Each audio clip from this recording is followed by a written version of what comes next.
luck sa inyo. Double points round na ito. Habol tayo. Top 6 answers on the board. Bukod sa pagtututbrush, saan pa ginagamit ng mga Pinoy ang toothpaste? Sebastian. Panglinis. Panglinis.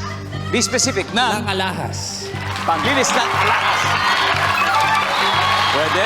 Ariana, saan pa ginagamit ng mga Pinoy ang toothpaste? Panglinis ng sapatos.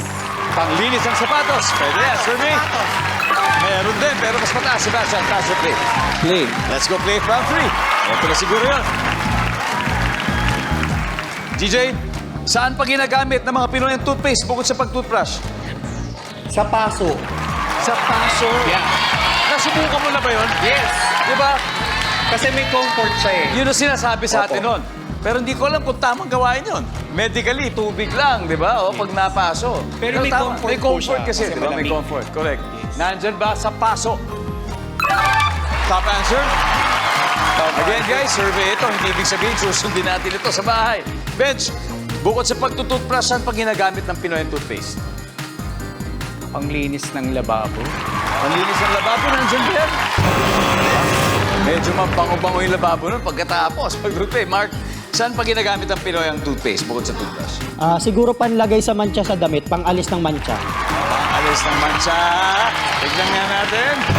Wala, last chance, Sebastian. Bagyo squad, hadil na kayo. Sebastian, last chance. Siguro panlinis ng kaldero. Caldero. Parang baking soda. Pag Ganun. maitim na yung yung kaldero, di ba? Pwedeng islisin Pang mo metal, lang. panglinis ng metal. Nandiyan ba yan? Uy! Meron. Very good. Nice one, nice one, nice one. DJ, bukod sa pagtutoothbrush, saan pa ginagamit ng Pinoy ang toothpaste? Sa mga alagang hayop. Pang-toothbrush ng aso. Okay, ganun din pala. Nandiyan ba yan? Okay, Bagyo squad. Nako, makuha kaya na naman nila ang round 3, Ikay? Bukod sa pagtutoothbrush, yung Pinoy, saan pa nila ginagamit kaya ang toothpaste? Sa, Pasta, okay, okay. Ariana, saan pa? feel ko po, Kuya Dong, sa skincare. Pang pimples, malay niyo pang dry. Diba? Skincare! Cool. Pwede, 2-in-1! Hindi lang pang toothpaste. Talaga? Pang skincare, malay, pang patuyo. Grabe mga Pinoy, mga inventor eh, no? Yeah. Kung saan sa ginagamit. Pero Olan, sa kaya? Feeling ko, pag walang toothbrush, inahalo siya sa water, tapos ginagargle. Pang-gargle. Pang-hubog. Oh, ginagama. Pwede panlinis ng bulaklak. Pwede rin siguro, ha? Flower Para sa festival. panagbenga, di ba? Yes. Anyway, Flip, sa iyo ang final answer. Bukod sa pagtututbrush, saan pa ginagamit ng Pinoy ang toothpaste?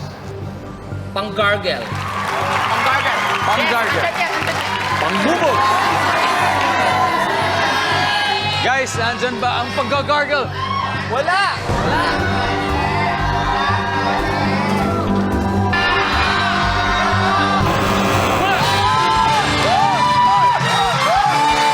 Alright, let's see kung ano yung mga hindi nahulaan. Ariana, tingnan mo yung number 6. Pimples. Tama. And number 5. Panlinis ng salamin. Diba? Salamin, pati sa kotse windshield or sa diving, yung mga divers, diba? Yung sa goggles sila. Naku, matapos sa 3 rounds, si Mr. Gayward mayroon ng 116